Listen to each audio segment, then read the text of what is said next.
This is a routine trip to the grocery store for James Harry, one he makes every week. But all this food is not for himself.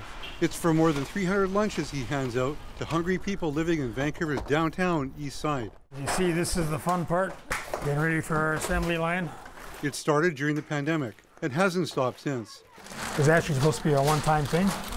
The city has shut down, and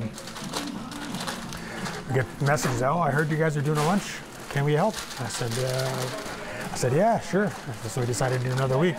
It started small 3 years ago. Food lines closed, and many shelters stopped inviting people in to eat, leaving the hungry with fewer places to turn. That first night, Harry says he and his wife Janet made 12 salmon sandwiches. Their effort made a difference and grew into the All Nations Outreach Society, which now runs the program. To keep it going, funding comes from several First Nations and from private donors.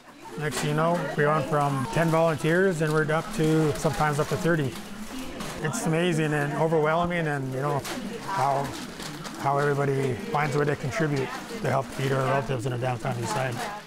For Harry, who is Haisla, feeding people is personal. Feeding his relations is meaningful. Special prayers for everybody who's taking part, preparing to fundraising, all in the hopes that whoever receives this feels the love, and hopefully it kickstarts the healing journey. Even though there's food lines on almost on every block, you know, you'll hear that this is my first meal in 3-4 days. Yep. Hey man, want lunch? Good job. He looks for his own people on these streets, working with the Haisla Nation to serve its urban members, offering help, encouraging treatment. He says he's even driven people home to Kitimat Village.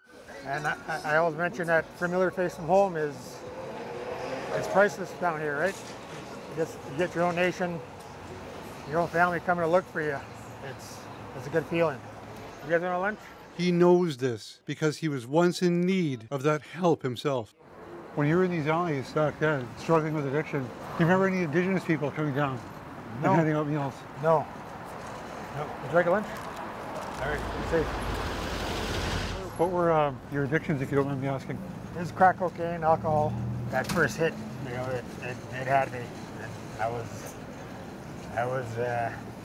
was a slave for the next 14 years. The majority of my adult life was basically enslaved. Harry is now 9 years sober, and he said he's had so many close calls during those dark years that he wonders why he's still here. This elder goes, it's obvious Creator's kept you here for a reason. You got to find out what that reason is. What's your purpose? And when I was given this position from Haisla Nation, I knew this is why Creator kept me here. I haven't seen you for a while. How are you? Good. Everything okay?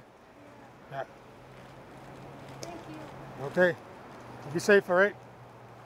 This is our hope of the All Nations Outreach Society is, you know, we can let them know that we're here. All right, be safe. You're the best. Thank you. All right, be safe. Would you like a lunch? Harry is finished for the day, but he'll keep coming back, handing out care and culture wrapped inside brown paper lunch bags to people he never forgets, where so many feel forgotten.